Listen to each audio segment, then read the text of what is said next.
Welcome to the Floyd Memorial Library podcast, where we sit down with the people who give shape, texture, and voice to life on the North Fork of Long Island. Some are rooted here by generations, others arrived by chance or choice, but all carry with them a piece of the story. We talk about what's changing, what's worth holding on to, and the currents of history, both quiet and loud, that run through this place. I'm your host, Christopher Bianchi. For episode 127, we sit down with Arlene Klein, longtime Greenport resident, dedicated Rotarian, and one of the founding forces behind the Paul Drum Life Experience project. Arlene first began visiting Greenport in the 1960s, drawn to its charm and sense of community, eventually making the village her full-time home. Over the years, she's witnessed Greenport's many transformations. Arlene has played an integral role in shaping that transformation through deep civic involvement, from the Carousel Committee to serving as chair of the East End Seaport Museum. Her commitment to local institutions is tireless. Today, Arlene reflects on the changes she's seen, the legacy she's helped build, and her hopes for Greenport's future. So I hope you enjoy episode 127 with Arlene Klein. This episode was recorded April 9th, 2025. Thank you so much for coming on to the Floyd Memorial Library podcast today. It's nice to have you on today. Well, thank you for asking me to join you. Definitely. So could you give us just a little background about yourself, where you were born and raised? Well, my name is Arlene Klein. My maiden name was Suture. And I was born and raised in Nassau County in Woodmere. Married to my husband, Arthur, when I was in college, because we were going to get married after I graduated, but the Vietnamese War was breathing down our necks. And at that time, married men were not considered draftable, if that's a word. Mm-hmm. So we upped it by 2 years, and we were married. I continued my education at Hofstra University and became a teacher of kindergarten and third grade. I taught for a few years, and then we started raising our family, and we moved to Dix Hills and raised our children there. Eventually, we moved out of Dix Hills after my husband retired, and we moved out here to Greenport. So we have been in Greenport now as residents for approximately 15 years. But the house that I'm living in was my parents' house, and they moved out here from Woodmere because of the boating. They were serious boaters, and they bought this house, I think, in 1980, 82, something like that. And my parents lived there for a number of years until my mom left it to my husband and myself in her will. Mm-hmm. So we had two houses, one in Dix Hills and this house in Greenport. And when my husband retired, he said, well, where do you want to live? We can't afford two houses, an hour and 15 minutes apart. Mm-hmm. So we decided on Greenport because we had been coming out here since my son that was in 1969. We've been coming out here just to cruise and to enjoy the atmosphere and the location, and visiting my parents eventually. And we decided we liked it so much we wanted to retire here. Yes. And that's how we landed. Yes. Yeah.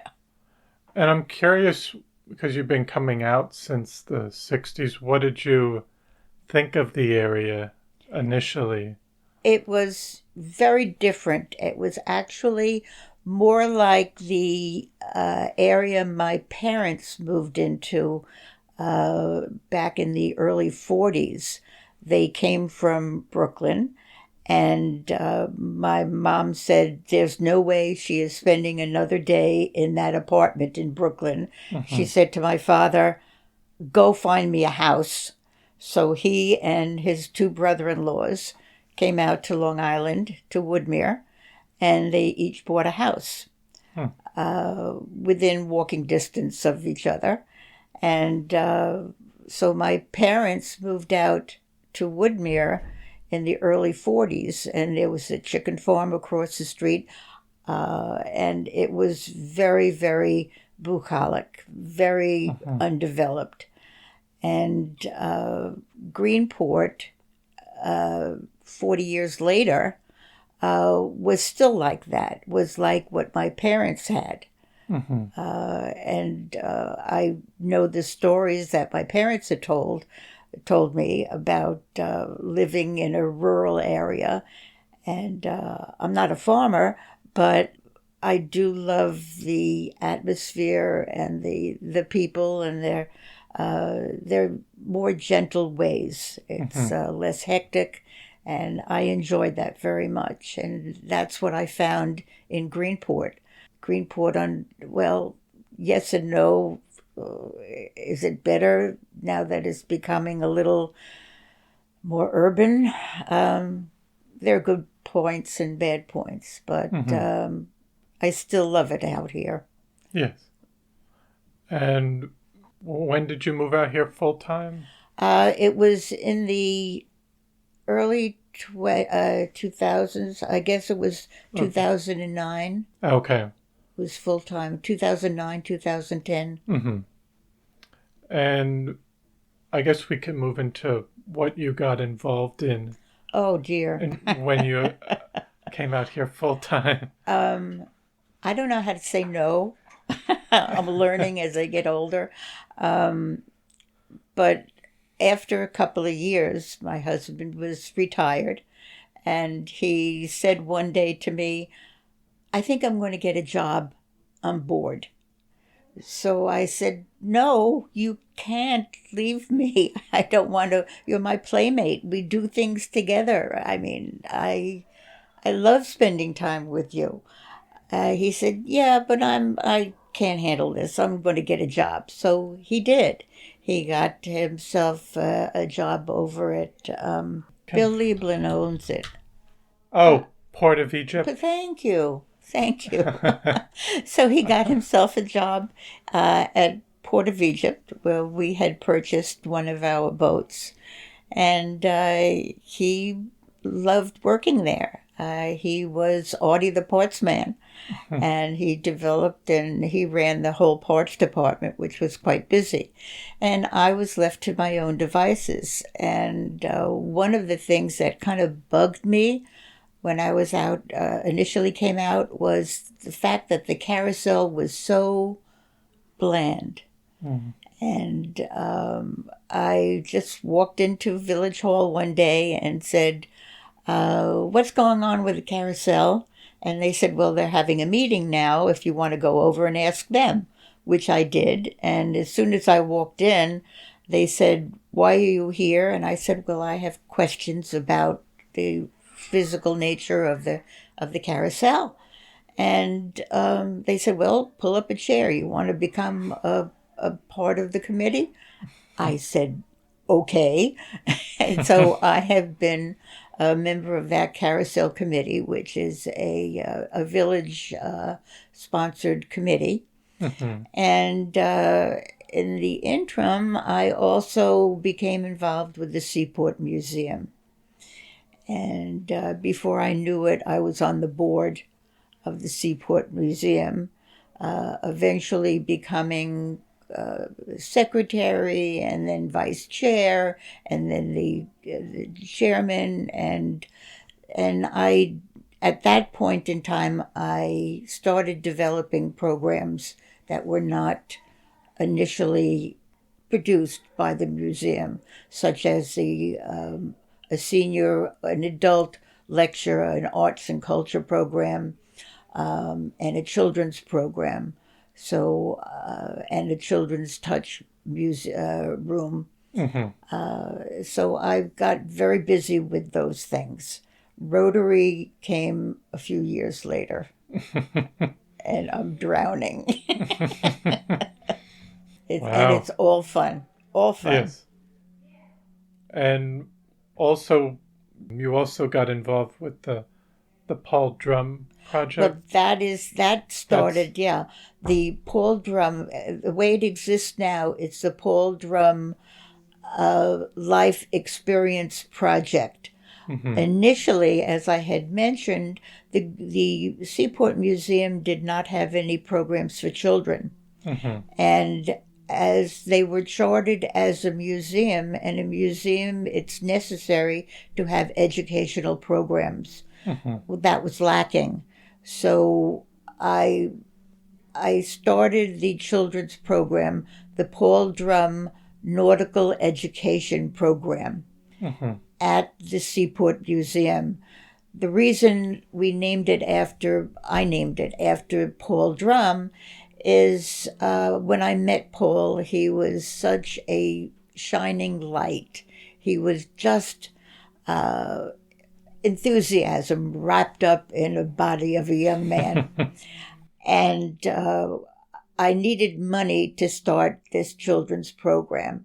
And I felt that a breakfast a la Disney of characters, pirates and mermaids, during the Seaport's Maritime Festival would be a great way to raise some money for this program. So we had a breakfast of pirates and mermaids. And Paul's mother, Sharon Saylor, who owns Front Street Station, volunteered to have the breakfast at her establishment, Front Street Station. And that's when, because of Sharon's connection and Paul, we named it the Paul Drum Maritime Educational Program. I ran it there for about 4 years, 3 or 4 years. And political things came in play, personality things, financial things, etc. They started to interfere with the program.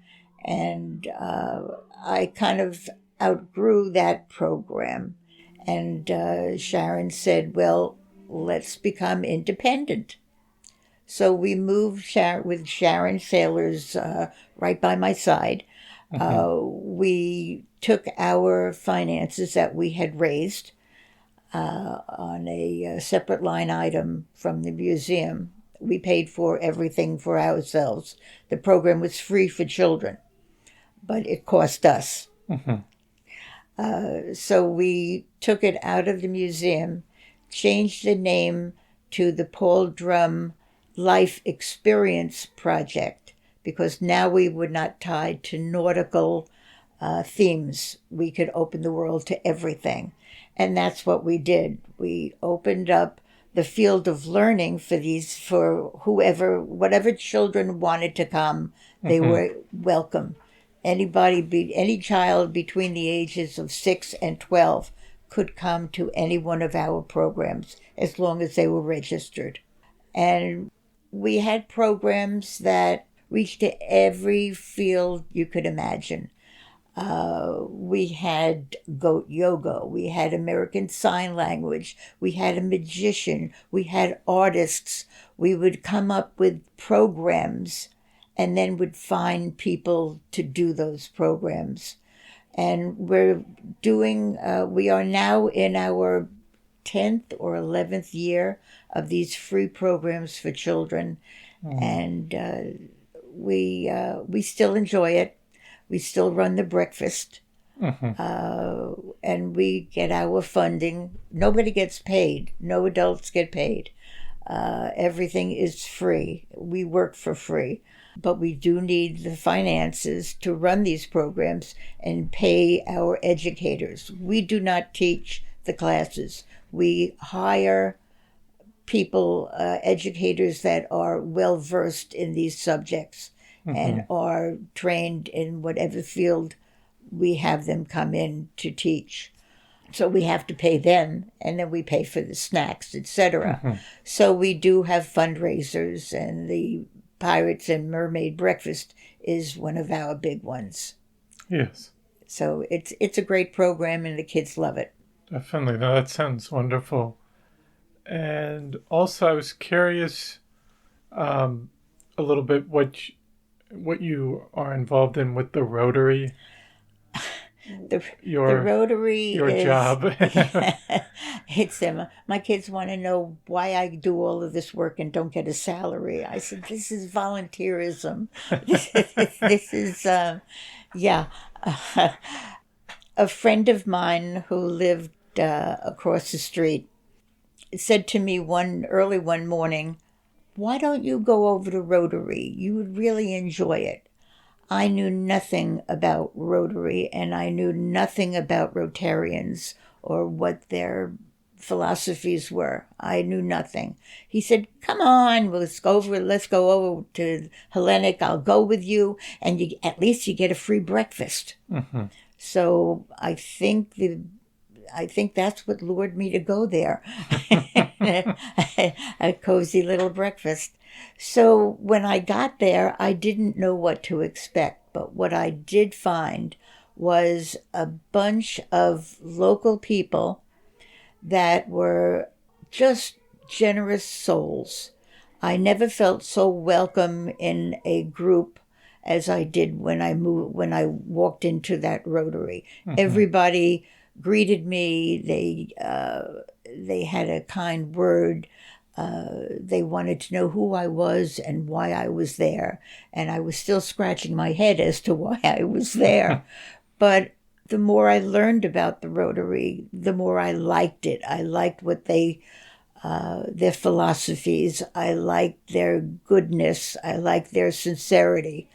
So I have been a member of Rotary for, I think, 7 or 8 years now. Every meeting is terrific. Yes. I enjoy it very much, and I enjoy the people, and I enjoy our projects. We do most of our projects. Again, we pay dues, but we support the community, individuals in the community.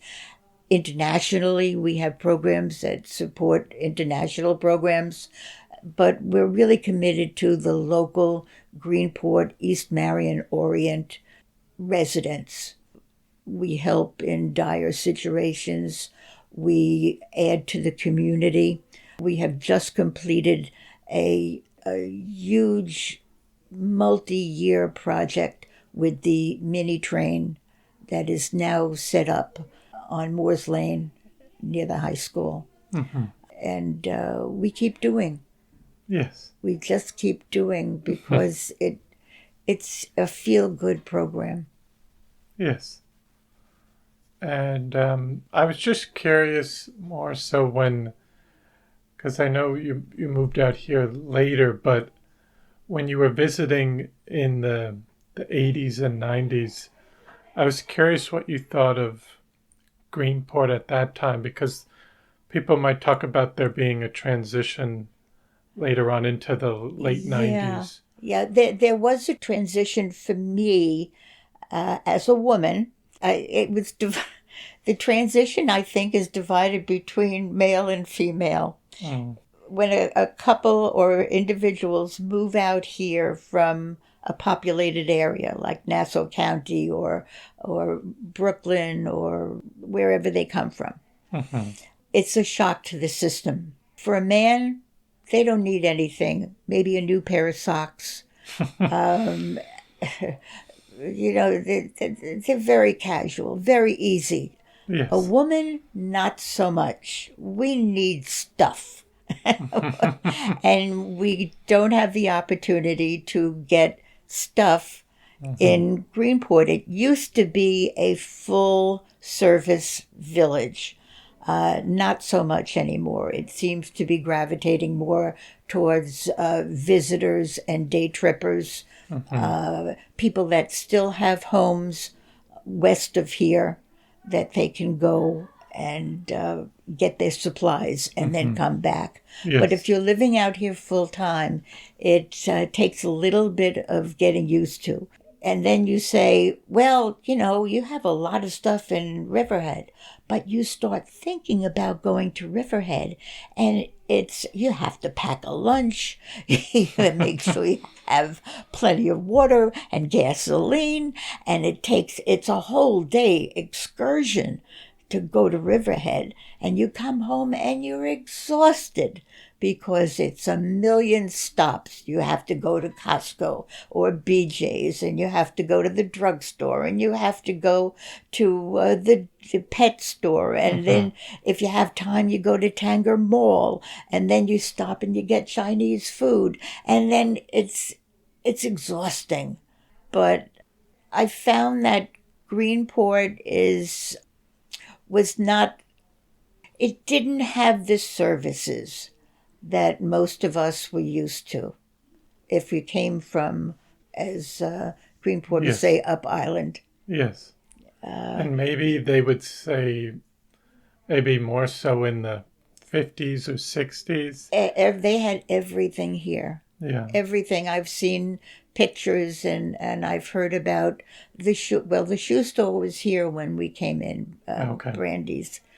I believe it was Brandy's. So that's gone. Now it's a restaurant. Yes. And there was a hardware store. There was just a few years ago, there was the White's Hardware store where you could get everything, including gossip. And it was wonderful. That was run by the Corwin family and the Whites. Yeah. Yeah. It was... and do you remember the arcade being open? I do. I still use some of the products that are now available online. I found a can of pure beeswax spray. There were 2 cans on one of the shelves in the arcade, and it's a great product. So I found where it was manufactured, and now I go online and I order a case of it from the owner, because I can't find it anyplace else. And it was written up in the magazine, the monthly magazine, House and Gardens. They did mention that product, and that was years after I found that beeswax. So, yes, it had a store for everything. In fact, I took my house key, my extra house key, and I screwed it onto a big wooden spoon, kind of like when you go to a gas station and you want the key to the ladies' room, if you dare. It's always on something so huge you can't pocket it and you can't lose it. So I found a wooden cooking spoon, and I still have that in my closet. But you could get at the arcade, you could get artificial flowers, you could get a lamp, you could get personal items, you could get anything you want, and the wooden floor that you walked on was a little buckled in some areas, but it gave you that feeling of, hey, this is really cool. I like it here. And unfortunately, it went bye-bye. Yeah. And what about did you have a favorite restaurant or out here going back? Well, when my parents came out, there was Porky's. Yes. And that was on the North Road. That was where Lynn. Yeah, it's called the Lynn Beach House now. Yes. Yeah, I think that's owned by the Matchbox Distillery. Yes. Yeah. And Mitchell's restaurant was here in 1968. We did some takeout there once, but I don't think I ever ate there. I'm trying to think. Frisky Oyster had just come in. Bruce's was basically just a little cheese store. And I think you could get a roll or something. I'm trying to think if there were any restaurants that we would go to. Yes, Orient by the Sea. We loved it out there. And that's now some fancy South Fork extension. Yes. Yeah. I might get hissed for this, but I never cared for Claudio's. Too many tourists. It was a big tourist. It always was a touristy. Yeah. Maybe more so than Mitchell's. Yeah. But you even do you remember coming out and then seeing after the fire with Mitchell's, and then that was all empty? I don't remember the charred building. Okay. But I do remember the open field, and at one point they had a small building that was like a bar, and then they had bungee jumping off the side. We would watch those people doing bungee jumping from this great big crane or something over because the docks weren't there. The marina wasn't built yet. And it was right by the bulkhead, and people would get on this thing and bounce into the water, and it did not look like fun. It looked like an accident waiting to happen. Yeah. So, it was rather different. When we came out, because it was just for the weekend or something, and we were spending time with my parents, we never really went out to eat, because you know what happens when you go to visit your parents, you become a child. Yeah. Mommy. They'll make stuff for you. Yeah. And, we expected her to cook. Now that I'm the mommy, now I know what she felt, because they come out, and my kids come out with their families, and I'll say, go away, go play someplace, go to the park, go take a ride, go to the beach. No, we'll stay here. What do you have to eat? So my children visiting always cost me a pretty penny.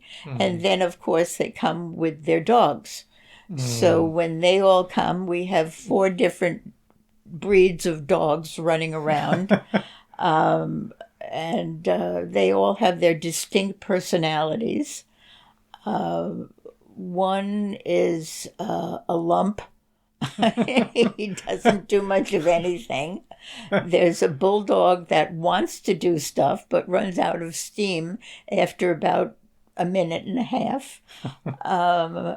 The third one just barks, wants to get involved, but is intimidated by what's going on. So he will just bark. And then there's mine, who only wants to play and keeps nudging the others, and they look down upon her and they say, go away, Squirt. We're not going to play now. Yeah. And of course I have to cook for the dogs. Yes. You don't open a can for your grand dogs. No. You cook for them. Yes. Like a dummy. I cook for my dogs. I cook for them. Okay. We have to spoil them and. Oh, absolutely! They are my babies. Yes. They're my grand dogs. Yeah. And then let's see. So I'm curious, even from when you moved out here full time, and just within the last 15 years, have you seen the area even change even more? So even since COVID. Yes. Oh, absolutely. COVID was devastating. It really was. But there were changes that came in very rapidly. People the Chamber of Commerce that was involved with Long Island, or the people that wanted to make Long Island a special place, they lopped on to Greenport. And they made it this wonderful, wonderful, scenic, old seaport place to visit. And there's so much to do. So we were inundated with tourism, which is good for the local economy, but certainly was awkward for residents. Everything got very busy over the weekends. That if you didn't finish your chores by Thursday afternoon, you were out of it. You were fixed. Never during autumn for pumpkin picking do you go onto the North Road. Yes. You just don't. You stay home. Yes. I feel like I do that also. I'm staying home on the weekend, Friday, Saturday, Sunday. Yeah. And you don't fall in love with a restaurant because you cannot get into any of those restaurants during the summertime, no matter who you know or when you make the reservations. So, yes, I did see a big change. I guess the biggest change is attitudes. People that come in to visit or to relocate or to build, to buy a home and spend summer weekends out here, they think that anybody that lives in Greenport has like maybe 3 teeth in their heads and straw, and they chew straw, and that they are, and the residents are dumb. But it's amazing how many sophisticated, well-educated, very successful people and talented people live here. It's almost intimidating when you speak to somebody and you find out they have their doctorate in this or that, or they were a professor here, or they're a noted scientist, or they're an artist that has their work in various museums. The people are astonishing. And even those that do not have those credentials are some of the sweetest, kindest, nicest people, the most generous. Whether and they will talk politics, they will get on each other's backs, but they're neighbors, and they respect one another. Even though there are major differences in their philosophies, they still have respect for one another. But the people that are coming in now haven't learned that respect yet. And I have noticed certain stores accommodating them. Like if you go into the IGA, which was, you go into the IG when you're a newbie out here, and it takes you 10 minutes to get your items and to leave to go. But now that you're here for a length of time, you go to the IGA and you meet this one and that one and the other, and it takes you 45 minutes to pick up a container of milk because you have been so busy talking to your neighbors and your friends. You meet everybody there. But I was saying that the IGA has even changed some of their items that they carry, or a lot of their items that they carry, to accommodate the level of sophistication that certain people want and ask for. Even when I've gone in, the Southold one is still very different from the Greenport one, but I feel the Greenport one is starting to change and bringing in items that we haven't seen before, but more so that it seems like something that you'd see on the South Fork or the Hamptons-esque item. Yeah. I like that phrasing. Absolutely. Yeah, it's true. And there are things that, you want to try, but then unfortunately you look at the price tag and you say, I don't think so. No, it doesn't fit into the budget. No, I'll stick with plain Swiss. I don't need important Gruyere from France. Or whatever, or some of these other items that they have. Yes. That's definitely a change. But the other thing that everybody is aware of it, is the real estate, the prices of real estate. Sure, my house is now worth X amount of dollars, which is an outrageous number. But where am I going to go? Mm-hmm. I still want to be within the area where my children live. Mm-hmm. That it's not a plane ride away, and I like it here. Where am I Mm-hmm. supposed to go? I'm not going back to Huntington area. No. I get claustrophobia when I go there. Now, over there, it just feels so. It's a moving parking lot Yes. in Huntington. Mm-hmm. Yeah. But I still have some of my doctors and my dentist is there. Yes. Yes. I guess I haven't moved completely out. No, but that's understandable. Yeah. So Yeah, the housing is just yeah, it's insane. difficult for anybody that wants to live here and doesn't have a gigantic 401k or a job that pays so amazingly, well, that they could afford to live here. We're talking, waitresses and shopkeepers and people that work for the village, etc. The housing is very, very difficult. Yes. Very difficult. I was curious, though, now being out here, what do you enjoy most about living on the North Fork?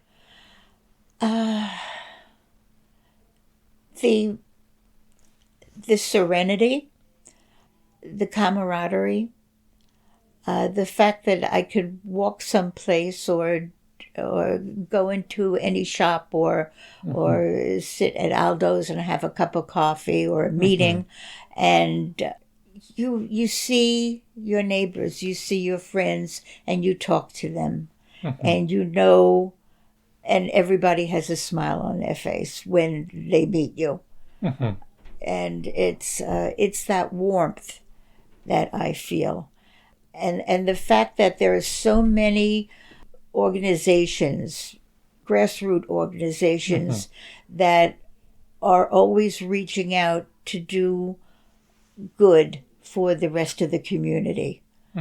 Whether it's an organization like the Rotary that does this internationally, but with our own Rotary Club, we do things to help the community. Or my program, the Paul Drum program, we reach out to the children and we give to the children. The library does so much for the kids and for the adults. And there are so many services here for people that unfortunately find difficulties in their daily lives, that you just have to open your mouth or open your eyes and look around and somebody will come and help you. So you're not alone. So what do I like about this? I like the feeling that I get that even though I'm alone, I'm not alone. Yes. There's always somebody there to talk to help me if I need anything. It's just, I can't say it's just one family. It's an extended family.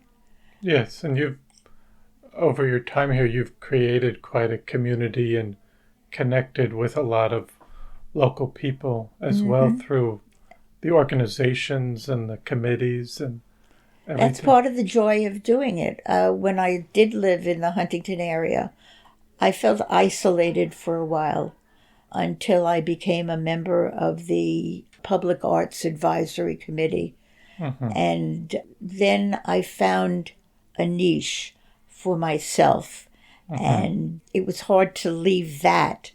But that feeling of becoming a member of something helped me when I came out here to Greenport, because I knew that I liked having friends with a similar attitude, similar ideas, and to be able to work with them. It helps you get grounded and become a part of the community. And like I said, this is a community of extended family. And but what I do know is that you cannot talk about anybody in town because they're all related to each other in one form or another. Yes. So That's that small town. so watch it. Yes. Just be very careful who you mention and how you talk about them. Yes. But I have nothing bad to say about anybody. No. I'm neutral. I'm Switzerland. Yes. But Well, I also am on the board of our local yacht club, which Okay. we don't have any yachts, and we certainly don't have a clubhouse, but we do enjoy eating. Yes. So that's not what it used to be either. When my parents came out here, they came from a yacht club.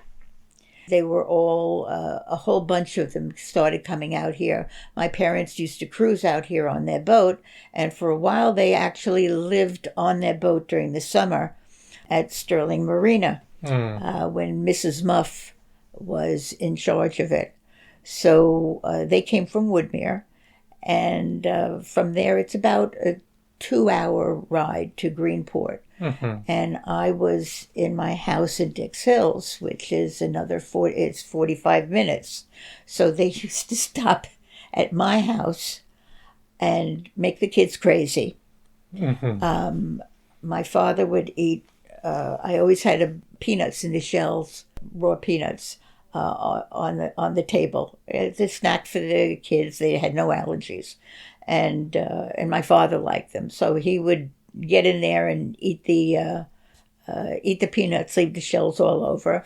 My mother would grab an apple, and they would charge the kids up, use the bathroom, and then they would go. Boom, they were out of there. So I was a midway. I stopped. I was what do you call it in racing? Like a pit. I was the pit stop. I was the pit stop.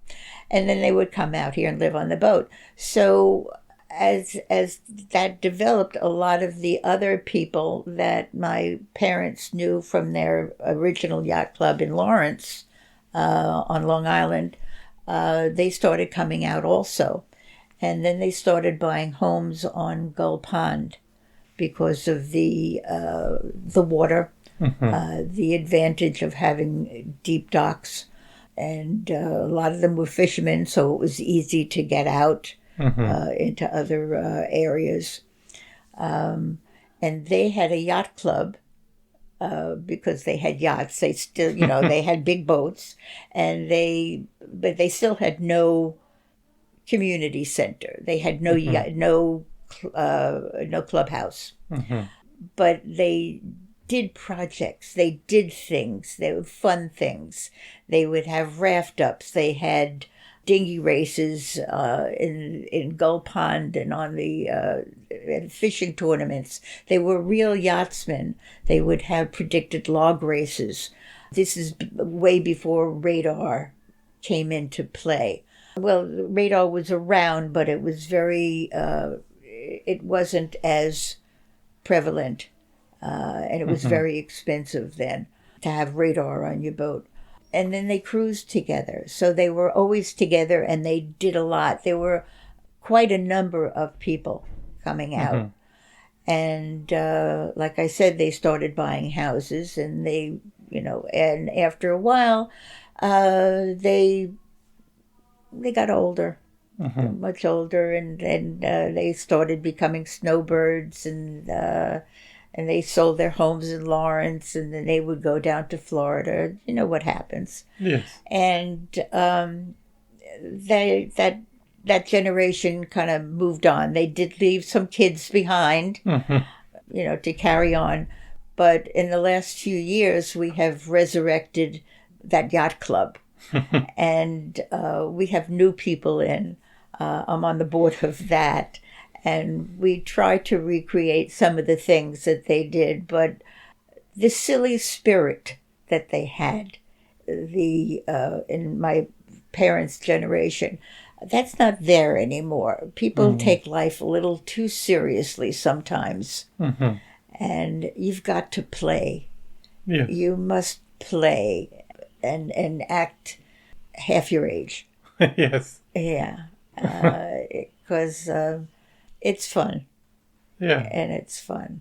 And that's another thing that I find joy in living out here.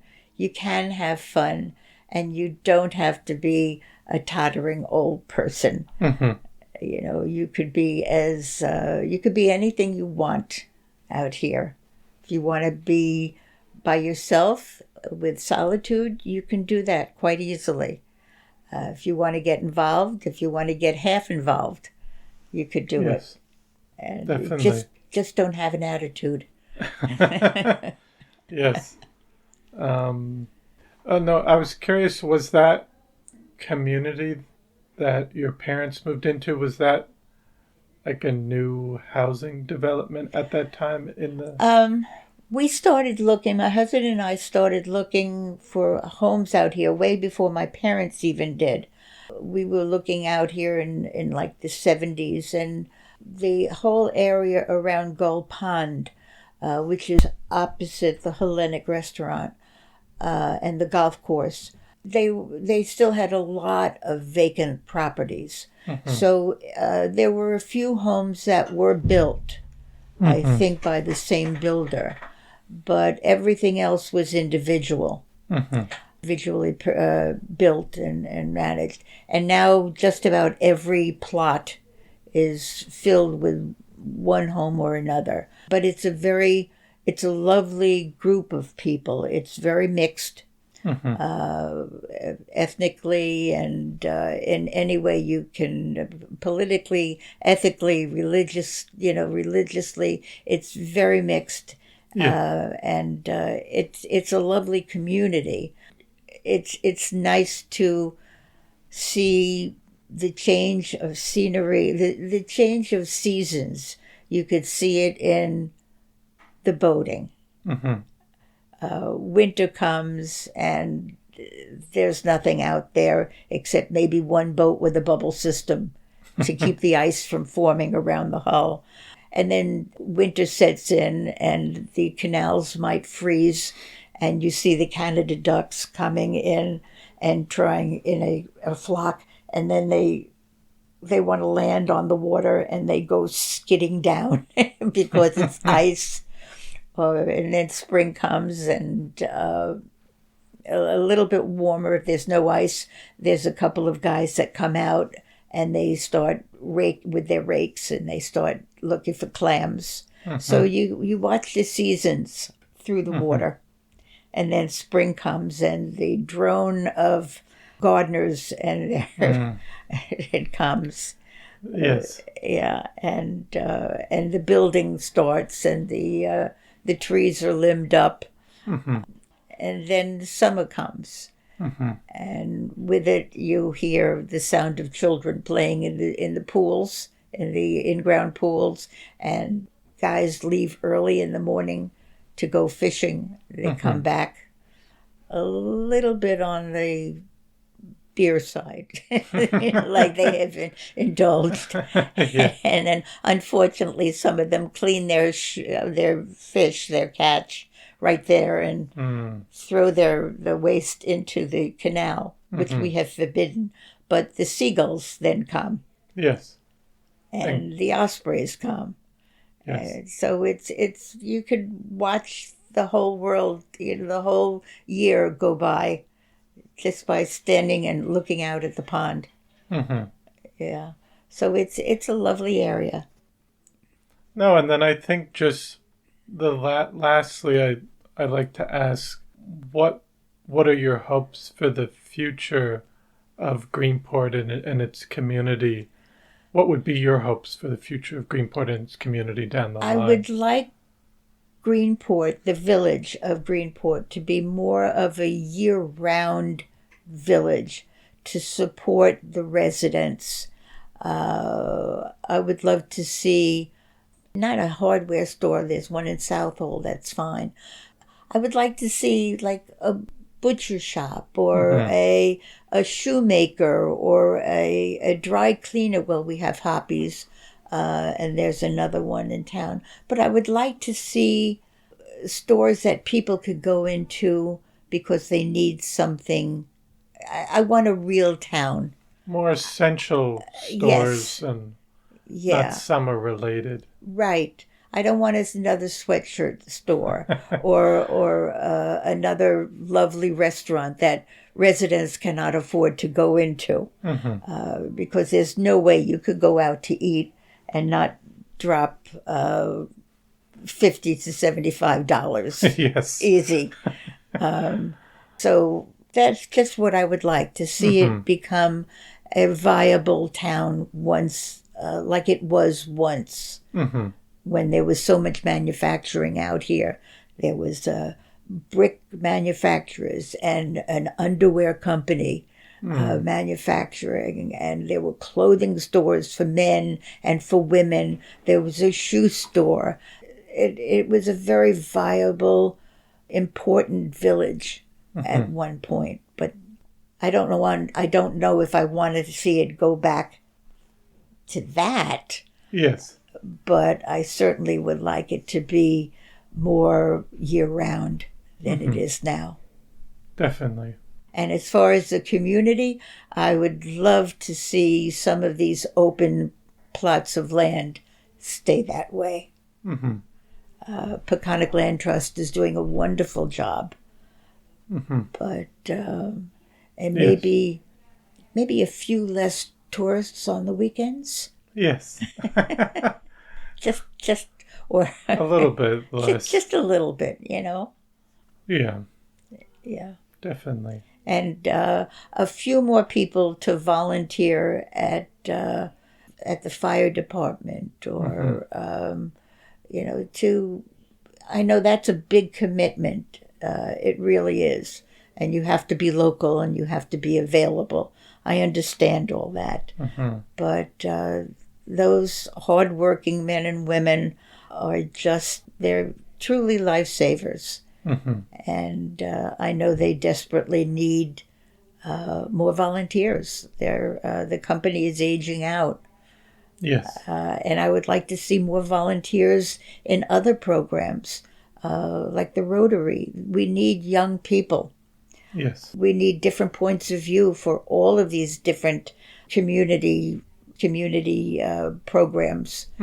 We need new ideas, but not extremists. I'm kind of a middle of the road person. Like when you came out here and got involved, it wasn't where it's like we got to revamp and start the whole thing because everyone's doing it wrong out here or something. Right. But, I mean, I wouldn't come in and say, you have to do it my way. Yeah. You know, your way is old-fashioned, your way is no good. You have to do it my way. I wouldn't do that. And I wouldn't expect, there are some people that do, but I wouldn't envelop and welcome somebody that came in and say, you guys are all dopey, you're all wrong, you're stuffy, this is the way to do it. That's not the way a volunteer should be. Sit there, listen, learn, and gently get your new ideas in and be available and be willing to compromise. And listen. Yes. Listen to what things were about and why it was successful or why it wasn't successful. And then take your time. Yes. And you will be welcomed with open arms. Definitely.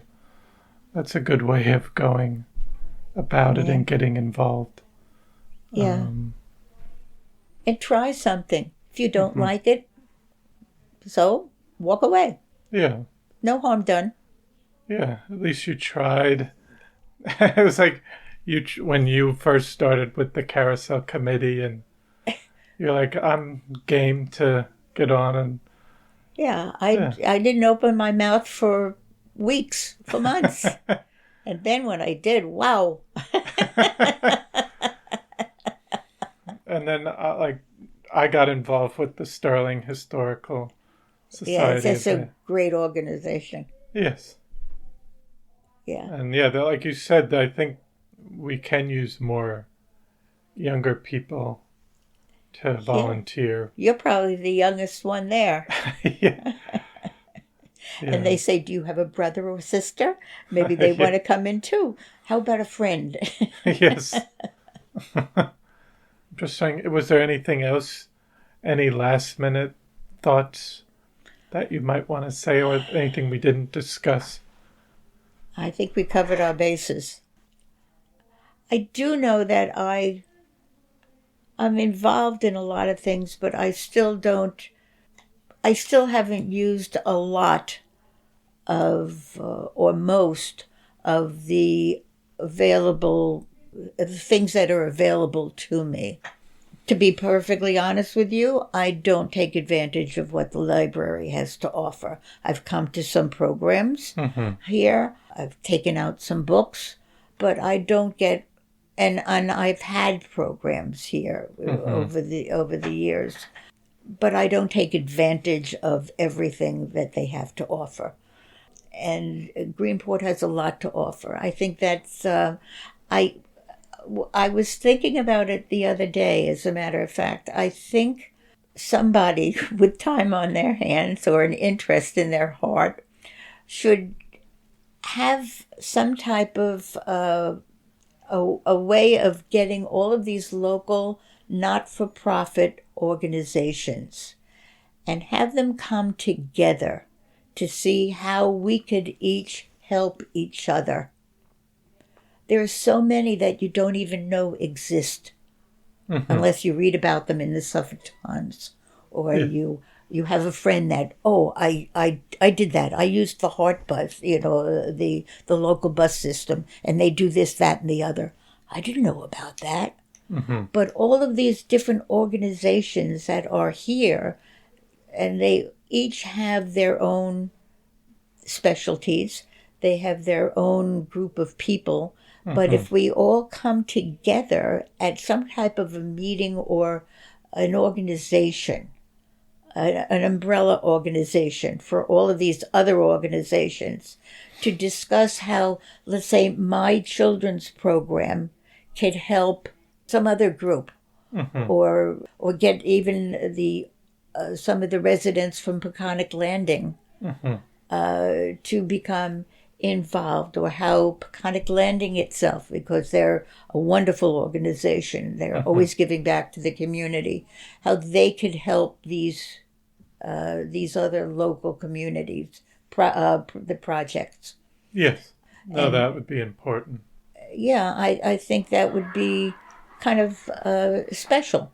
Yes. If it doesn't have to be a regular thing, it could be just one or two meetings of these different organizations, and then let them work within each other. Oh, I didn't know you existed. Maybe we could work something out. There's a deal here. Let's talk. And that kind of thing. Yeah, because I think a lot of people, or the different organizations, don't know, like you said, and probably having some space to bring them all together and and a lot of them overlap.